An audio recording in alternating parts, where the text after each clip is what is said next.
চাওক আজি এটা ভাল দিন আমাৰ জ্যেষ্ঠসকলৰ আশীৰ্বাদ আছে আমাৰ বন্ধুসকলৰ দোৱা আছে আৰু মই এটা দেখিছোঁ যে আজি মানুহবোৰ স্বতঃস্ফূৰ্তভাৱে ওলাই আহিছে মোৰ লগত আপোনাৰ ভাৰতীয় জাতীয় কংগ্ৰেছৰ যিটো আমি আবেদন কৰিছোঁ তাৰ বাবে আহিছে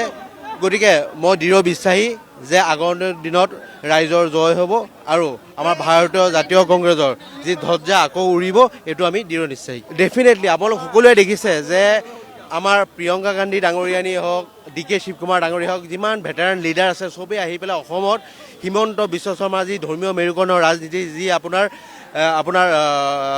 তেখেতে যি ধৰণে আপোনাৰ মিছা প্ৰতিশ্ৰুতিৰ ৰাজনীতি কৰি আছে এইবোৰৰ যোগ্য প্ৰত্যুত্তৰ এইবাৰ ৰাইজে দিব আৰু আমি সকলোৱে দেখিছোঁ যে চাৰিওফালে হিমন্ত বিশ্ব শৰ্মাই যি ধৰণে উচ্ছেদৰ বাতাবৰণ সৃষ্টি কৰিছে চাৰিওফালে আহোম মৰাণ মটক সকলো জাতি জনজাতিৰ মাজত যি ভাগৰ সৃষ্টি কৰিব বিচাৰিছে এইবোৰৰ পৰা ৰাইজে পৰিত্ৰাণ পাব বিচাৰিছে আৰু এইবাৰ আমি দৃঢ়ভাৱে নিশ্চিত যে আমাৰ সভাপতি গৌৰৱ গগৈ ডাঙৰীয়াৰ নেতৃত্বত এইবাৰ আমি ভাৰতীয় জাতীয় কংগ্ৰেছে চৰকাৰ গঠন কৰিমেই